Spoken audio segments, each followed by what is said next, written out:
ایک بچہ آ گیا، یتیم بچہ. اس نے آ کے عرض کی حضور 3 گھر میں افراد ہیں، میں، میری بہن اور میری بیوہ ماں. والد حضور چلے گئے اور آج نہ 3 دن ہو گئے روٹی کوئی نہیں کھائی. یا رسول اللہ صلی اللہ تعالی علیہ وسلم، بیوہ ماں ہے، یتیم بہن ہے، 3 دن سے کھایا کچھ نہیں. قربان جائیں، وہ گھر جہاں سے کائنات کھاتی ہے ساری. حضور نے فرمایا بلال جا جا کے ساری ازواج مطہرات سے پوچھ گھر میں کیا ہے.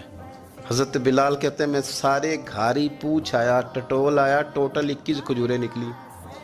یہ 2 جہاں کے شاہ ہیں اور پاس کچھ رکھتے نہیں، 2 جہاں کی نعمتیں ہیں، ان کے خالی ہاتھ میں حضور کے سارے گھر کو میں ڈھونڈ 21 کھجوریں نکلی تو لا کے میں نے پیش کر دی، تو حضور نے ڈائریکٹ اس کو نہیں دی، نبی پاک نے اپنے ہاتھ پہ رکھ لی. اور کہتے ہیں پھر حضور نے نا اپنا منہ مبارک قریب کیا کھجوروں